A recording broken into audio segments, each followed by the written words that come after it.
The office always felt calm in the early morning, before the phone started ringing and the printers began their constant hum. I liked arriving before everyone else. It gave me time to breathe, to settle into the day without feeling rushed.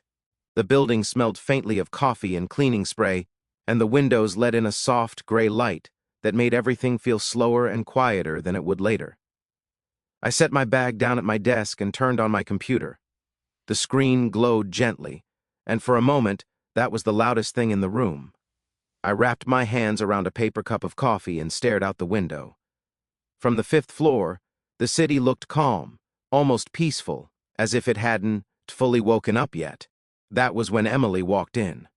She always arrived around the same time I did, usually with her hair still slightly damp and a cardigan pulled tightly around her shoulders. She nodded at me, the way she always did, and smiled. It wasn't a big smile, just a small, familiar one. The kind you give someone you see every day and feel comfortable with. "Morning," she said. "Morning," I replied. That was how most of our conversations started. Simple. Easy. Nothing dramatic. Emily and I had worked together for almost 3 years. We were both project coordinators, sitting at desks that faced each other across a narrow aisle. We shared deadlines, long meetings, and the quiet understanding that comes from being in the same place, doing the same work, day after day. We weren't close in the way people usually think of closeness. We didn't go out for drinks after work or text each other late at night. But there was something steady between us, a kind of quiet companionship. We knew each other's habits. I knew she tapped her pen when she was nervous. She knew I sighed loudly before answering difficult emails. It felt safe, predictable, and maybe that was why I never noticed how much she mattered to me. That morning the office slowly filled with people. Chairs rolled back, voices rose and overlapped. Someone laughed loudly near the copier. The calm faded, replaced by the usual buzz of the workday. Around mid-morning, our manager called an unexpected team meeting. We gathered in the small conference room, squeezing around the table with our notebooks and laptops. The air felt a little stuffy, and the lights hummed softly overhead. The meeting dragged on longer than expected. We discussed timelines, budgets, and upcoming changes. People shifted in their seats. Someone checked their watch. I could feel my patience thinning. When the meeting finally ended, our manager smiled and said, "Let's all remember we're in this together. Communication is key." We filed out of the room, murmuring polite goodbyes. Emily walked beside me, her arms crossed loosely in front of her. "That was longer than it needed to be," she said quietly. I let out a breath. "You're telling me. I thought it would never end." She laughed softly. It was a small sound, but it lingered in my chest longer than I expected. Back at our desks, we tried to get back into the rhythm of work, but my mind felt scattered. I had a presentation to prepare for the next week, and the pressure was starting to build. The thought of standing in front of the executives made my stomach tighten. Around noon, Emily leaned over the edge of her desk and looked at me. "You okay?" she asked. I shrugged. "Just thinking about next week. The presentation." She guessed. "Yeah, you'll do fine," she said. "You always do." Her confidence in me felt warm, comforting. I smiled at her, grateful. "Thanks," I said. We went to lunch separately that day, like we usually did. I ate at my desk, scrolling through emails and barely tasting my food. When Emily returned, she placed a small chocolate bar on my desk without a word. "For stress," she said, then turned back to her computer. I watched her for a moment, my chest feeling oddly full. I wanted to say something meaningful, something that showed how much I appreciated her, but the words stayed stuck somewhere deep inside. The afternoon passed slowly. By the time 5 o'clock rolled around, the office was tired and restless. People packed up their things, eager to leave. Emily stood and stretched, then grabbed her bag. "See you tomorrow," she said. "See you," I replied.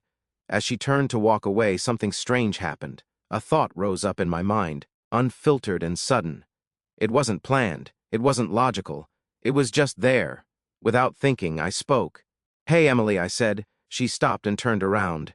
"If we're still doing this every day," I continued, half smiling, "we might as well get married." The words hung in the air. The office went silent. I realized what I had said the moment it left my mouth. My heart slammed against my ribs. Heat rushed to my face. Around us, people froze. Someone near the door paused with their hand on the handle. A few heads slowly turned in our direction. Emily stared at me. Her eyes were wide, her expression unreadable. I stammered. I was joking. I just meant... But she didn't laugh. Instead, she took a small step closer. Yes, she said. Her voice was calm, steady. Yes, I repeated, barely able to hear myself. Yes, she said again. I would for a moment. I couldn't breathe. The room felt too small, too quiet. Every sound seemed far away. Someone cleared their throat. Another person let out an awkward laugh. Slowly, the office noise returned, but it felt distant, like it was happening in another world. Emily looked around, then back at me. Maybe we should talk, she said softly. Yeah, I managed. Yeah, we should... We walked out together, not touching, but close enough that I could feel the warmth of her arm beside mine. We rode the elevator down in silence. The doors closed with a gentle ding, sealing us in a small, quiet space. I didn't mean to put you on the spot, I said quickly. That was stupid. I'm really sorry.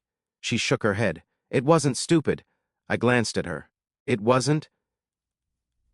She took a slow breath. I know you didn't mean it the way it sounded, but when you said it, it felt honest. Even if you didn't realize it. The elevator doors opened, and we stepped out into the lobby. The evening light streamed through the glass walls, casting long shadows across the floor. I've thought about it before, she continued. Us. Not marriage exactly, just us. I stopped walking. You have? She nodded. For a while now, the weight of her words settled over me. I thought back over the years, the shared looks, the quiet support, the way she always seemed to understand me without needing explanations. I guess I have too, I admitted. I just never let myself say it. We stood there for a moment, surrounded by the sound of people passing by, leaving work behind. It felt like time had slowed, giving us space to figure out what came next. So, she said gently, what do we do now? I smiled, nervous but hopeful. Maybe we start with dinner, talk things through, see where it goes. She smiled back. I'd like that. Dinner turned into a long walk, which turned into hours of conversation. We talked about our fears, our pasts, the things we wanted from life. There were pauses, moments of uncertainty, but also laughter and warmth. Over the next few weeks, we took things slowly. At work, we stayed professional, careful not to let our personal lives spill into meetings and deadlines. But outside the office, something beautiful began to grow. One evening, as we sat on a quiet park bench watching the sunset, Emily looked at me and laughed softly. Do you ever think about how this started? She asked. All the time, I said. I still can't believe you proposed to me by accident. I smiled. Neither can I.